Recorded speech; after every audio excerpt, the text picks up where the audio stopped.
Pilit nilang sinisiraan ngayon, pati yung ICC. Iniugnay na mga kababayan sa nagtatagong si Saldico na dati nang nagsabi ng mali-malita. Hindi mo man matanong yon kasi nagtatago. Hindi mabiverify. Kita ninyo mga kababayan, ang mga gawa-gawa nila. Yan, presentation po.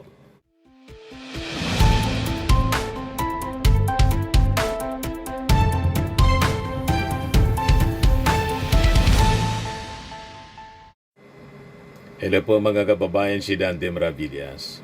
O yung mga minions ni Digong at sa Kanisara, may pa-press con sa Club Filipino. Ano niya yan, Mr. Maravillas? Alam na. Counter-propaganda para siraan po yung ICC case laban kay Digong. Yan po si Atty. Baligo live sa kanina sa Net25. Alam na ninyo pag Net25. At covered ng kanilang mga kaalyadong mga vloggers na known as fake news peddlers. Sino niya, Mr. Maravillas? Sino pa? Si Jason Sa. Ito yung post ni Jason Sa. Ay, grabe. Grabe talaga. Nakakalula ang ating nasaksihan ngayong araw na ito. Mga kapatid, matinding pasabog at patunay ito na mula sa 18 ex-Marines na sinasabing sila ang nag-deliver ng humigit kumulang sa 805 billion na kina Marcos at Romualdez. At ayon din sa kanilang pahayag, sila rin ang napag-utusan na magpapalit ng 2 million US dollars o panggamitin ng mga ICC investigators, at ito ay kanilang inihatid kay dating Senator Antonio Trillanes IV. Ang dami pa nilang kwento kaugnay sa iba't ibang deliveries ng bilyones sa atas ng kanilang dating pinaglilingkuran bilang security forces ni Representative Saldico. Walang kadala-dalaan mga taong ito sa pagpapakalat ng fake news, mga kababayan. O ito ngayon, ang post ni Jason Sa, mga kababayan, 2 hours ago sa Club Filipino. Ito yung ipinarada na mga 18 Marines daw, mga kababayan, na kasama ni Gutesa. At ito si Atty. Baligod, na known na supporter ng mga Duterte. Siya yung nag-present, mga kababayan, mali-malita daw. Post ito ni Jason Sa, mga kababayan. Mali-malita na dinideliver. Pinipresent ni Atty. Baligod. Mga mahinang nila lang, mga kababayan lang ang maniniwala sa fake news nila. At sabay-sabay na pinost ng kanilang mga DDS influencers. Kasama si Mike Defensor. Na known, mga kababayan, sa tanim witness. Paid witness, mga kababayan, sa Senado. Yan live in Club Filipino Green Hills, recorded live, Mike Defensor. Ayan si Atty. Baligod. Sabay-sabay ang post nila. Pag sabay-sabay po, alam na natin, scripted siya. Joey DeViver, ano sabi niya? Hey, International Criminal Court, ICC, 2 million USD was given to your investigators by our corrupt leaders, according to Marines, so delivered it to them. Sabay mura. Pilit nilang sinisiraan ngayon, pati yung ICC. Iniugnay na, mga kababayan, sa nagtatagong si Saldico na dati nang nagsabi ng mali-malita. Hindi mo man matanong yon kasi nagtatago. Hindi mabiverify. Kita ninyo, mga kababayan, ang mga gawa-gawa nila. Yan, presentation po na covered ng Net25 na alam naman natin kung saan nakaalyado. Tanong si yung reporter nila na si Santos. Sabi dito sa report ng Net25, ayon kay Attorney Libby Baligod, sangkot o kasama ang mga naturang dating sundalo sa nangyaring operasyon ng International Criminal Court investigator sa bansa mula noong 2023. Inutusan umano ang mga ito na magdala ng 2 maleta na parehong naglalaman ng 56 million bilang paganda sa pagdating ng foreigners. Dagdag pa ni Baligod, ang ginawa nila sa bansa ay mag-interview ng mga witnesses na pinadala ni Sonny Trillanes, yung dating senador. Wala pang reaction si dating senador Sonny Trillanes, mga kababayan. Pero alam na natin, ang disenyo nito, siraan yung ICC at saka siraan yung ating Pangulong Bongbong Marcos. The same script, mali-maleta na kwento, mali-maletang kwarta. Diniliver daw mismo doon sa Ilocos. Pakinggan natin yung parte ng kwentong kotsero ni Atty. Baligod. Nangyaring operasyon ng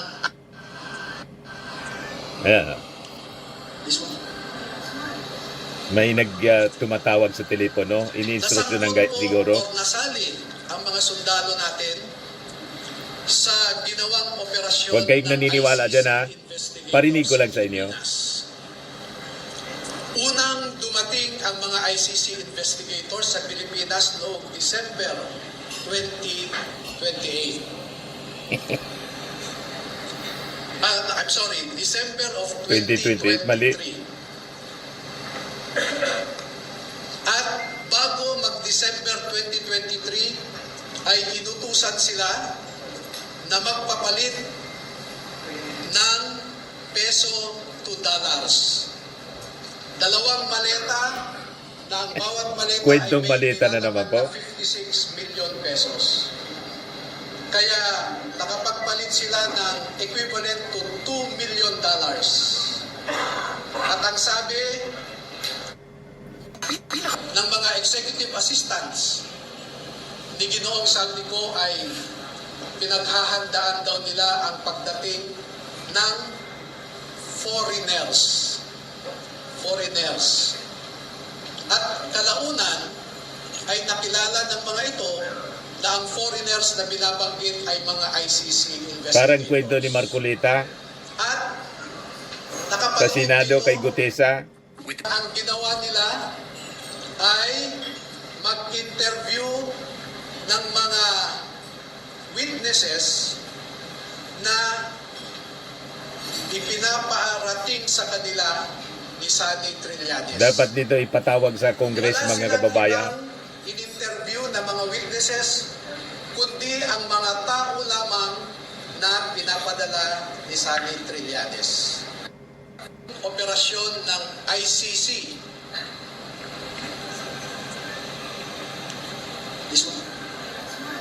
May tumatawag. Malian niya yung kwento mo. Nasangkot po o nasali ang mga sundalo natin sa Ayusin mo niya yung kwento mo, ha? operasyon ng ICC investigators sa Pilipinas. Unang dumating ang mga ICC investigators sa Pilipinas noong December 2028. Naulit. So yan, mga kababayan, ang kwentong kotsero na pinapalabas, binayaran yung mga testigo. Tuloy natin. Wala silang ibang in-interview na mga witnesses, kundi ang mga tao lamang na pinapadala ni Sonny Trillanes. At ibinigay kay Sonny Trillanes ang pondo para sa pag-asikaso sa mga ICC investigators na ito. Kaya naman po, lahat ng sasakyan na ginamit, lahat ng hotel accommodations ay sinagot ni Saldico at saka ni Sonny Trillanes. Napansin din po nila na lahat ng mga pag-interview ng ICC investigators ay sa mga pribadong lugar. Wala man lang government office. At makikita po ninyo ang madalas na pag-deliver nila ng mali-maleta at minsan mga paper bags naman na mga pera patungo sa mga nag-aalaga sa ICC investigators. Lahat ng...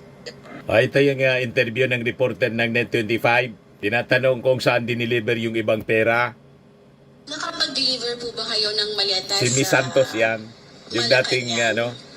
At, sa Malacanang. or sa bahay po ni Pangulong Marcos?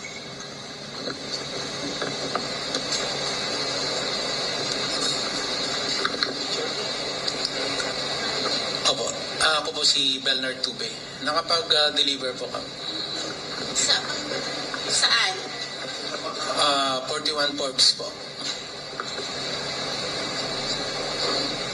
So ito po yung bahay ni umano ni Pangulong Ferdinand Marcos Jr. Yes po. Meron din po kami sa Ilocos. Kasama po si Gong Saldi. Pati daw sa Ilang maleta po Ilocos. yung nag-deliver sa Forbes at saka sa Ilocos? Yung sa Ilocos po ay sa 5 maleta po. Para kanino po yun? Kanino po yun? Pagkakaalam ko,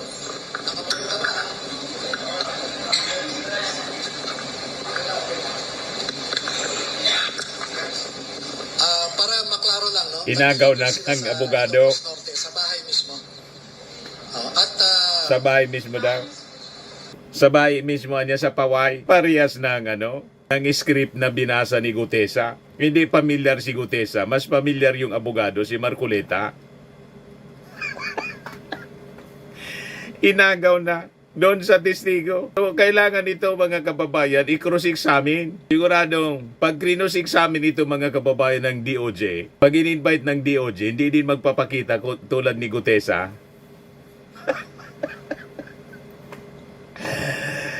Malinaw na propaganda po. Ayan na. ang tindi sa 5 maleta po. Para kanino po yun? Kanino po yun? Pagkakaalam ko, Oh, biglang ginagaw yung microphone. Yan, para Tony maklaro Baligon. lang, no? Nag-deliver sila sa Ilocos Norte. Baka sa magkamali bahay mismo. nagsagot. Basado sa At, script. Sa Paway, sa bahay ni BBM. Kitang-kita sa mukha ni Baligod po na kasinungalingan. Oo. At saka may mga katibayan naman. No? Nakapag-deliver Saka may mga katibayan naman niya.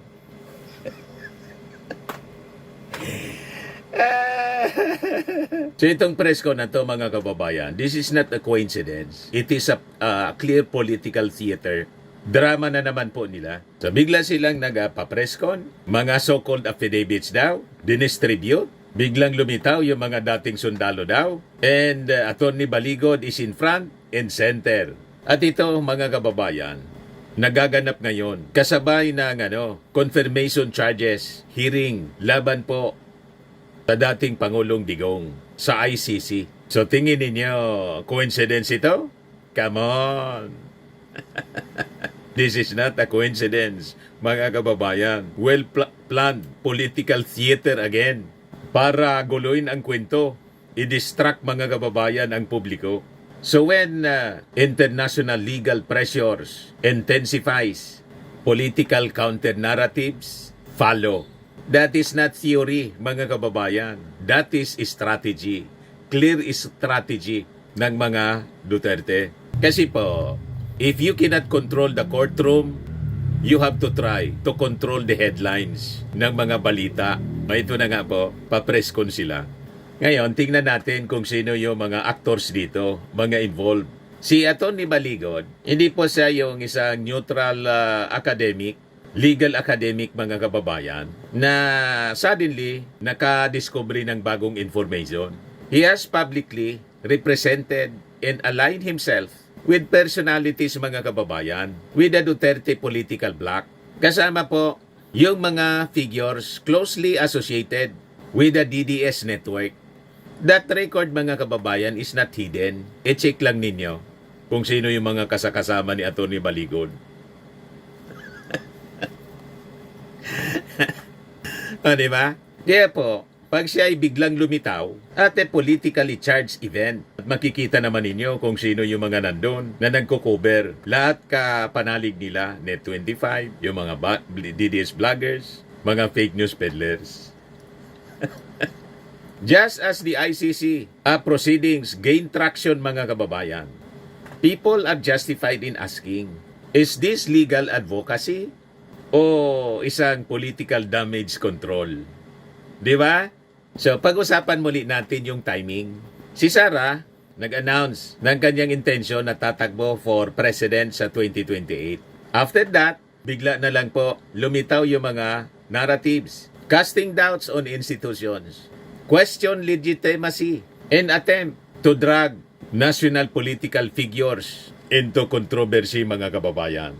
Ngayon, sino yung magkikinabang sa pag-destabilize ng present administration? Sino magkikinabang pag bumagsak ang tiwala ng publiko sa ating Pangulong Bongbong Marcos? And who benefits, mga kababayan, from keeping the Duterte brand politically mobilized? Hindi natin kailangan na maging isang political scientist to connect the dots. Di ba po? If you are laying the groundwork for 2028, ang una mong gagawin is to weaken the sitting administration. Tama?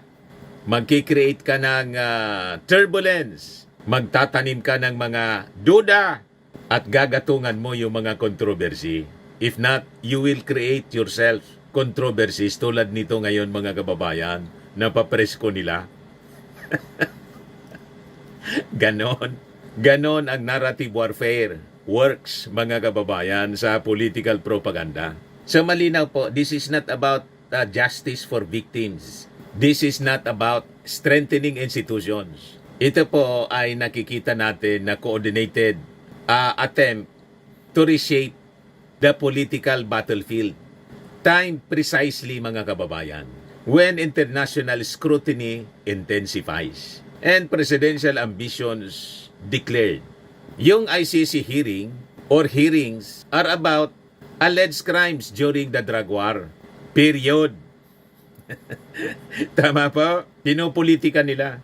Instead na harapin nila head-on, kinaladkad nila sa politika. So we are seeing noise injected into the system, mga kababayan. So pag nakita natin yung mga synchronized appearances, familiar political operators tulad ni Mike Defensor, biglang lumitaw na naman po, and conveniently timed allegations, you don't call that random. Tama pa? Ang tawag dyan is strategy at work. So dapat po maging alerto tayo sa ganito mga drama nila, political drama, mga papriskon-priskon. Huwag kami. I was not born yesterday. 40 years tayo, mga kababayan, sa trabahong ito bilang isang journalist para maloko ninyo. Huwag kami, Atty. Maligod, Mike Defensor, Jason Sa, at mga DDS vloggers. So the public should be alert. Kasi po in politics, mga kababayan, loudest spectacle is often designed to distract from the real trial happening elsewhere, tulad ng ICC trial po ni Digong. And the question is not whether it is political. The question is, how obvious does it have to be? Or it has to be, mga kababayan. Gaano ka-obvious tingin ninyo? Obvious na obvious niya, Mr. Maravillas? Obvious. Huwag paluloko sa kanila, mga kababayan. Huwag paluloko sa kwento ni Atty. Balikod at ni Mike Defensor. Pag naloko kayo, di wow. Pero niya, alam na namin na niya yung mga karakas na mga pagmumukha niya. Hindi ba tayo natuto sa mga style nilang bulok? Ayan man lang po yung ating short video. Ako po si Dante Maravillas. Bye-bye. God bless.